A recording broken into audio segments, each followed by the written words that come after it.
This is the second video we shot today. The first one, my wife had a terrible idea. It was a great idea. We're gonna recreate it for no apparent reason, but we're gonna switch. Oh no! Yeah. So I have old beef tender bit teriyaki. It hasn't been closed, even though it could be, but I didn't. What do you got? I have a green apple Jolly Rancher gummy. All right, ready, 3, 2, 1, go. Oh, ow. It's painfully hard. Oh God, get stuff around. Oh yeah, I'm gonna finish way earlier than you. Welcome, ChavezzSlovakia. What To the if I video. just swallow it? That's what she said. What is wrong with you? The freaky eel videos on her channel. This is a family-friendly video about cat. You don't even like cat. I really don't. I can't get it off my head. Done. All right, so here we go. As she struggles with that, you're gonna struggle with me. I'm a fucking problem. Here we go. How Cats Broke the Game by Tuzu. Let's play. They finna fight. What? Oh no! Nobody. He's gonna call it a draw. This game's tier list can seem pretty set in stone sometimes, but in reality, major shifts in the meta can happen extremely quickly, especially when new resource hotspots and points of interest open up. Builds which are well adapted to capitalize on these flashpoints can see dramatic ascensions on the tier list. One such event occurred when humans unlocked the food storage ability. Yeah. This greatly improved the humans' survivability by giving them a consistent source of XP, even during harsh winters or famine. Why don't our tankards have lids? We shall get lids for our tankards. Yeah. Hear ye, I decree on this day. I second the motion. Second approved. That is, if they could defend their stockpiles. Right. These stashes were incredibly valuable, and could easily support entire colonies of rats and sparrows if improperly guarded. That's horrible. And while these Neolithic humans did have some techniques they could use to try and protect their precious grain on their own, ultimately their saving grace came in the form of a previously low-tier predator build that was barely scraping by in the North African savanna, the Wildcat.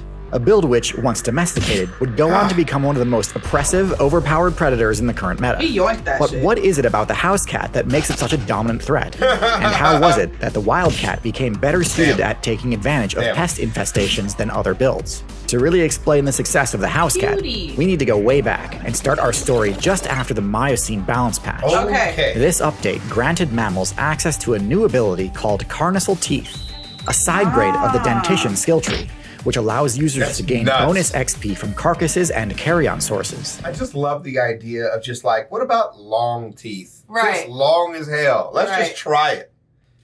This may seem like a minor thing, but it completely changed up the metagame and made hyper-carnivorous builds a lot more viable, giving rise to a new archetype called the Carnivoran, a group which includes many of the most popular predator builds in the current meta. Otters? That makes sense. They're vicious. Mongooses? Mongoose. I'm very surprised. Carnivorans are divided into two factions, Caniforms and Feliforms. Caniforms are more generalist in nature and invest a lot into the olfaction skill tree, letting them track the sense of whatever they need, be it scavengeable carrion, prey, at him. fruit, honey, water, or teammates, from a great distance. They also tend to have a lot of stamina, allowing them to run for long distances without tiring. was Feliforms, on the other hand, doubled down on the Carnivoran archetype's original strategy. They Gee. spec'd into even more abilities meant to crank up the efficiency of the hyper-carnivore game plan. Right. The ability Tongue Papillae allows felids to extract even more value from fresh kills. Yeah. Instead of investing heavily into scent-based sensory power, Feliforms tend to focus more on their hearing and eyesight abilities.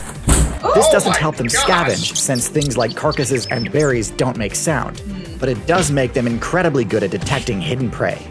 Also, in keeping with the Carnivoran's first major advancement, Man, that's- Feliforms also focus a lot more heavily on specialized dentition. Yeah, you know, I don't know what point he's trying to prove, but he is not proving it That with was me. terrifying. It's just an anxiety Yeah. attack right there. Yeah, that was Like, just stressful. I don't mind people petting big cats. That's fine when they sit around. Same thing with the wolves and stuff. But when they put their heads in their mouths, I just go, It's crazy. can we just not do that? It's nuts. Oh, look how gentle he is with me specifically until he's not. Yeah, I mean, hey man, do your thing. Feliforms also focus a lot more heavily on specialized dentition, optimizing their bite attacks to deal massive puncture damage and more effectively hold onto prey so the user can deal bonus damage with their claws. So basically, this scene right here Like, it's very informative. See, like, he's like watching the thing, you know, and you can see where it's about to pounce. Beep, and then he latches on. Smack! That's exactly what I do to my wife when she walks up the stairs. That's the exact. Hey! Better learn. I'm coming. I'm a predator. Dex build. Huh? Lift your head up. What's the problem? Why are you like this? Why are you like this? Play the video. Effectively hold onto prey so the user can deal bonus damage with their claws. Throw in a few more ambush-focused abilities like retractable claws and camouflage fur patterns, and you've arrived at the modern Felid, easily one of the most successful stealth assassin builds the game has ever seen. In fact, during the Ice Age expansion, Felids were such a dominant threat that many other Predator builds had trouble competing with them at all. In the current meta, cats remain incredibly dominant in virtually every major terrestrial server. Basically every cat, including the ones I like to throw shade at, is a threat. Not just I like how he acknowledges that we hate the way he treats those cats. Yeah, because he be talking real bad about my buddies. And he just goes ham, and he doesn't give up. He don't care. Those of similar weight class, but even to builds that vastly outweigh them. Although their power stat tends to be fairly modest among carnivorans, through efficient use of critical hits, a skilled Felid player can take down just about anything. While the majority of the Felid player base was off rampaging through the upper weight classes, an offshoot of the faction opted to forego larger size and instead chose to spec into a few new abilities meant to capitalize on exploiting the weaknesses commonly found in the lower weight classes. So let's finally start unpacking what makes the house cat so overpowered. We'll begin with a quick look at the cat's stats. We've got a build with upper mid-level intelligence, low defensive stats, decent damage, above average stealth, high mobility, and excellent perception. Right off the bat, something that might jump out at you is, well, the fact that nothing jumps out at you. Cats are supposedly some of the most broken predators of all time, and yet none of their stats seems all that busted on their own. Top-tier builds tend to have at least one stat that is so high it completely invalidates the strategies of other players. But no, cats aren't able to use tools, they don't have a bone-crushing or venomous bite, they can't change colors, they can't tank attacks for days, they can't echolocate, and so on. So no obvious answer here. Next, let's check out their unique abilities. We talked about a few already, including the abilities that buff the XP rates from meat sources. These should not be understated, as without them you can pretty much entirely write off the viability of this build. Cats, and all other mammals, have the warm-blooded trait. This grants them greatly improved stamina regen rates, greater resistance to cold damage, and a bunch of other useful perks, but at the cost of much greater upkeep requirements, meaning they need to secure kills much more frequently than similarly sized cold-blooded builds. Without these abilities granting the cat bonus XP from meat, it would be very difficult for them to keep up with their energy needs, even with how efficient cats are at hunting. Cats can also move extremely quietly due to their soft toe pads and retractable claws, enabling them to easily get within striking range of prey through smart use of cover and line of sight. But okay, all types of cat, large and small, have those abilities. How about something more unique to house cats?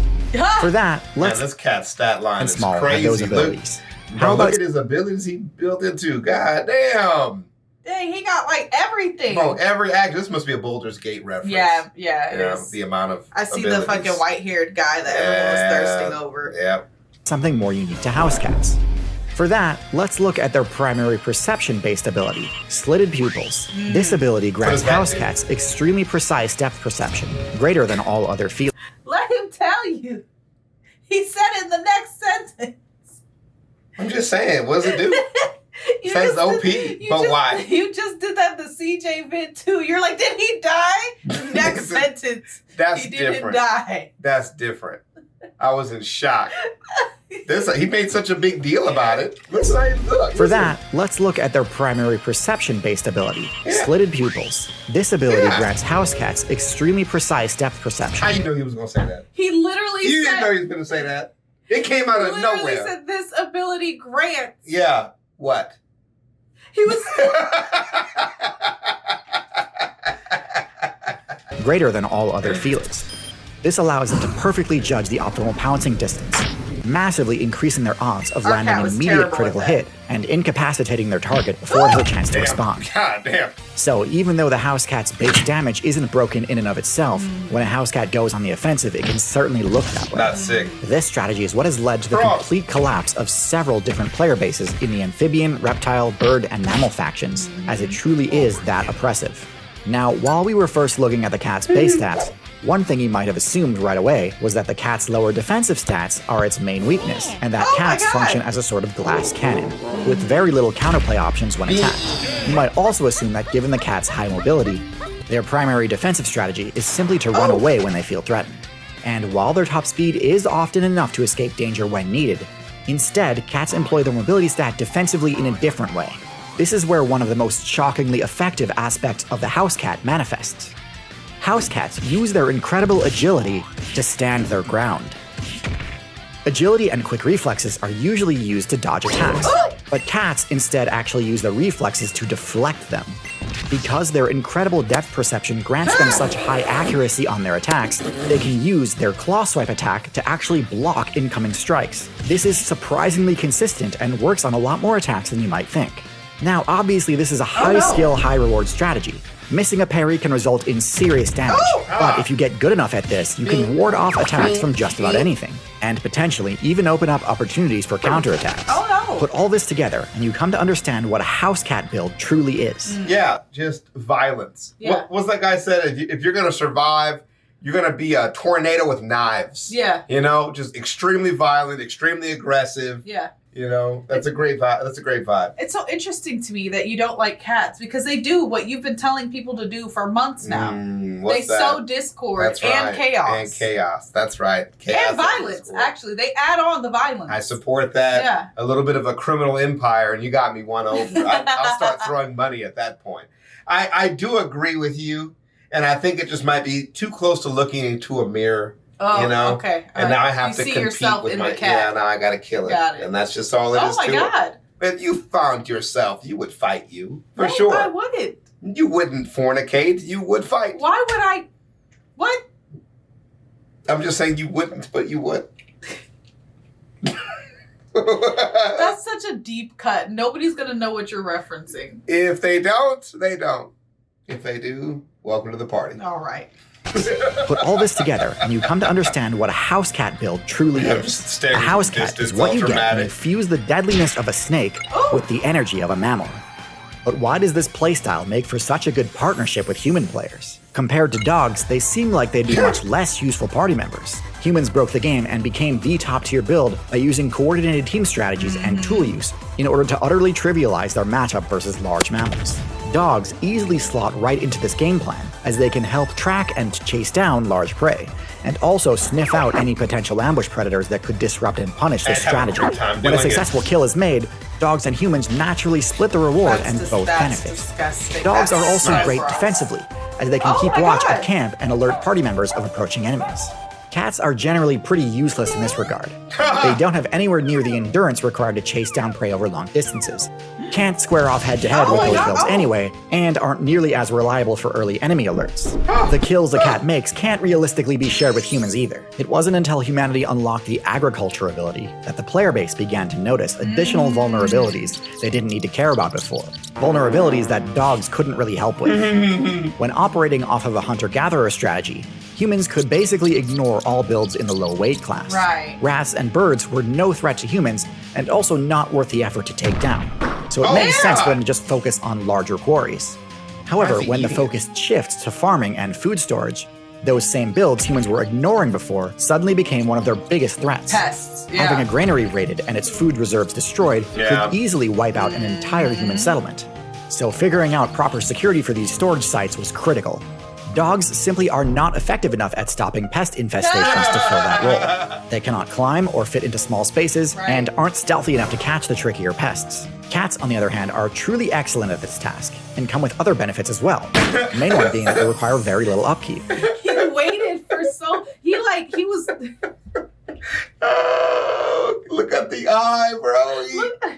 I've been waiting to get your ass. What's cracking me up is like, what is he looking at? What? Like, they're supposed to have this excellent hearing and all this other. Right. You couldn't hear this shit happening? Bro, Like, the funniest thing is cats hunting other cats. Bro. Like, what a ridiculous concept. Excellent at this task, and come with other benefits I know as well. your weakness, The main one Frederick. being that they require very little upkeep. Nah. Although they are social builds, they hunt alone, so they don't require any direction or attention from their human party members in order to accomplish their task. dang. Since humans don't have any need for rat or bird carcasses, the fact that cats don't usually share their kills is actually a benefit rather than a drawback. The only thing cats really require from humans is to share in the shelters they construct. In the wilderness, cats typically use burrows, hollow stumps, or caves as their home bases. But these are vulnerable to attacks. Human settlements are significantly safer. Speaking of safety, even though cats are extremely lethal hunters, they pose very little danger to humans.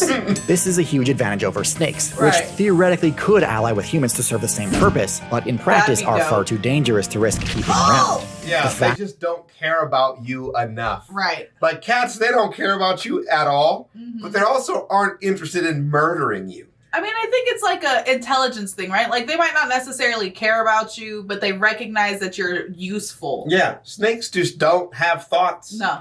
They're just like, move, die. That's it. Did you feed me last week? Don't care. Didn't Right. think about it, actually. Forgot. Did I eat ever? What is now? What is time? The fact that cats are warm-blooded and therefore need to eat more frequently than snakes is also a benefit rather than a drawback that's what for I think I was humans, about to since say. it means they need to stay on task and keep their guard up. So, while it is common to see players debate which build makes for the better addition to a human player's party, the correct answer is actually both. Exactly. Porque no Dogs los are dos. a huge help in the large creature Ah. matchup, Ah. while cats cover your weaknesses in the small creature matchups.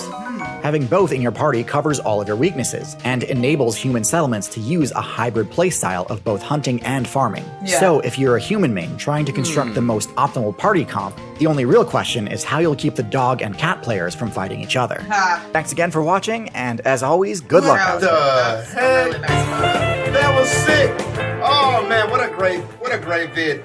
You know, it is so interesting how in the universe, right, there was an animal that existed that is aggressive enough, violent enough to be useful in fights, Yeah. but completely harmless to humans. Yeah. What an incredible twist of fate, you know what I mean? Yeah. And I know there's a lot of things out there, but how many things like cats and felines are there really?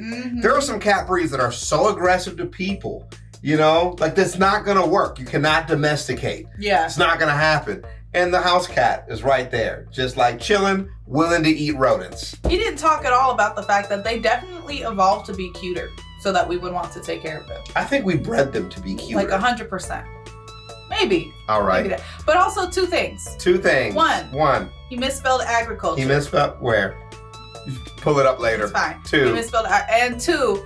This is a sign from Tier Zoo. From Tier Zoo. Get both a cat and a dog. Ah. We should get both a cat I see and a what's dog. happening. What size cat? What size dog? Extra small and both. They'll die too quick. Teeny We'll tiny. see you That's not guys true. in the future. Make sure you go check out my other vid that dropped. Oh my Zay god. Frank. It's my video. It was till I stole it. I am a pirate. Art. And we'll see you guys in the next one. Peace.